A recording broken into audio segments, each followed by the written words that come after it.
Serge Barbery, notre correspondant à Beyrouth. Bonjour Serge, le Premier ministre libanais avait prévenu et même menacé le Hezbollah pour ne pas entraîner le pays dans cette guerre. Il n'a pas été écouté. Aujourd'hui, le gouvernement interdit les activités militaires du mouvement, mais est-ce qu'il en a les moyens ? Eh bien, vous savez, la décision du gouvernement d'interdire toute activité militaire du Hezbollah aujourd'hui au Liban a suscité de vives réactions sur la scène politique. Le chef des forces libanaises, Samir Jarjar, qui est d'ailleurs des forces libanaises, le principal parti chrétien au Liban, eh bien, Jarjar a salué ce qu'il qualifie de pas supplémentaire vers l'établissement d'un véritable État. Selon lui, la balle est désormais dans le camp des institutions sécuritaires et judiciaires qui doivent appliquer immédiatement et fermement cette décision. Il appelle au démantèlement de l'appareil militaire et sécuritaire du Hezbollah.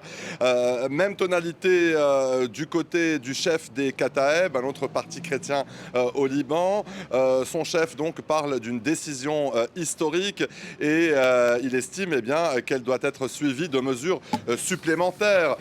Sami Gemayel appelle notamment à l'instauration de l'état d'urgence, mais aussi il appelle au déploiement total des forces de sécurité sur l'ensemble du territoire libanais et aussi à la rupture des relations diplomatiques avec l'Iran, ainsi que la fermeture des institutions économiques et financières liées au Hezbollah. Encore une autre réaction très importante à cette décision, celle de l'influent député sunnite anti-Hezbollah de Tripoli. Il s'appelle Ashraf Rifi. Et bien, selon lui, cette décision est un pas dans la bonne direction. Il insiste toutefois sur la nécessité d'une application rapide et rigoureuse. Et bien, ces réactions traduisent un soutien marqué à la décision du gouvernement, mais la question centrale reste désormais celle de son application concrète dans un contexte, comme vous le savez, sécuritaire, un contexte sécuritaire qui est extrêmement tendu.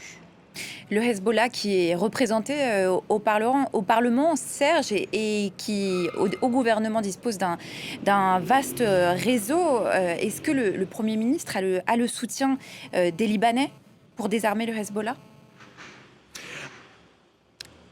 Eh bien, vous savez, aujourd'hui, le Premier ministre et le gouvernement, dans son ensemble, a le soutien des Libanais pour enfin régler la question des armes du Hezbollah. Le gouvernement libanais qui a donné son feu vert, justement, à l'armée libanaise d'enclencher son processus de désarmement du Hezbollah depuis l'été dernier. Au sud du fleuve Litani, ce processus, eh bien, a été marqué en tout cas par plusieurs avancées. Il y a encore quelques semaines, l'armée a annoncé le début de la seconde phase de ce plan de désarmement du Hezbollah. Et aujourd'hui, eh bien, les autorités sont appelées à agir, à aller plus rapidement, avec beaucoup plus de fermeté, parce qu'ici, vous savez, il y a des Libanais aussi qui ont accusé le gouvernement de ne pas avoir fait assez pour aller rapidement et désarmer le Hezbollah dans ces circonstances où le pays traverse justement de nouvelles frappes israéliennes qui se poursuivent, vous savez, sur l'ensemble du territoire libanais, des frappes qui s'inscrivent dans une stratégie d'escalade claire de la part d'Israël. L'armée israélienne qui a d'ailleurs publié aujourd'hui plusieurs avis d'évacuation qui ont visé plusieurs zones du Liban, notamment la banlieue sud de Beyrouth où je me trouve, mais aussi le sud du Liban, la Beka. Vous savez, ces avertissements à appeler les habitants à quitter immédiatement leur maison avant des bombardements. Vous savez, l'association Card El Hassan, qui est considérée comme le bras financier du Hezbollah, a été visée aujourd'hui. Peu après plusieurs avertissements, l'aviation israélienne a donc bombardé plusieurs sites de cette association et d'autres régions du sud du Liban, notamment des zones urbaines. Et à ce stade, nous n'avons pas de bilan précis communiqué. Dans la banlieue sud de Beyrouth, comme je vous le disais, où je me trouve, une nouvelle frappe a aussi été menée quelques minutes seulement après un premier raid qui a visé des infrastructures ici de la banlieue sud de Beyrouth. Des drones israéliens continuent aussi de survoler la zone et aussi d'autres régions du Liban, notamment la Beka.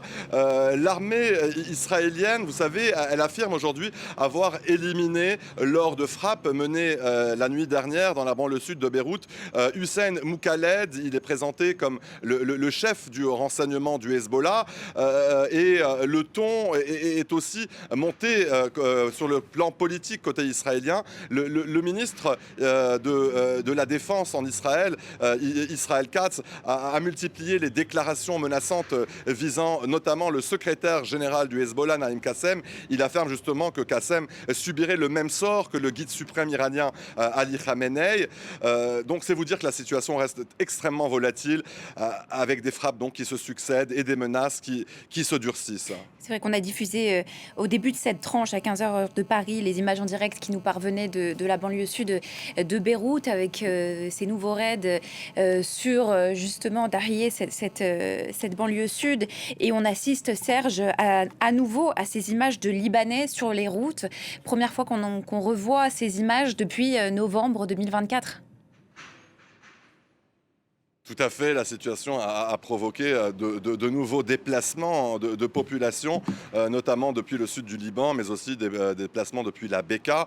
Des familles ont quitté leur domicile dans la précipitation, parfois, vous savez, avec seulement quelques effets personnels. Beaucoup redoutent une intensification des frappes et aussi beaucoup craignent que le conflit ne s'installe dans la durée. Les centres d'accueil commencent d'ailleurs à se remplir.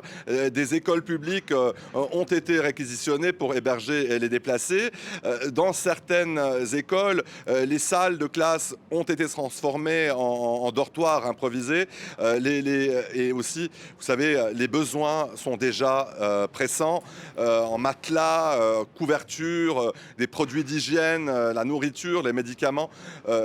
Et les municipalités et les associations tentent de s'organiser, mais les moyens restent limités, vous savez, face à cet afflux. Et au-delà de l'urgence, et je termine là-dessus, vous savez, c'est aussi l'angoisse qui domine beaucoup ici. Beaucoup de déplacés ont à l'esprit ces scènes de 2024, comme vous l'évoquiez tout à l'heure. On redoute un nouvel engrenage incontrôlable. La nuit dernière a été particulièrement violente. D'ailleurs, comme beaucoup de Libanais, j'ai été réveillé en sursaut avec ces bruits d'explosion, c'est très forts qui font même vibrer les vitres de la maison. C'est vous dire justement combien les Libanais espèrent la fin de ce cauchemar, un cauchemar qui dure depuis maintenant bientôt 24 heures.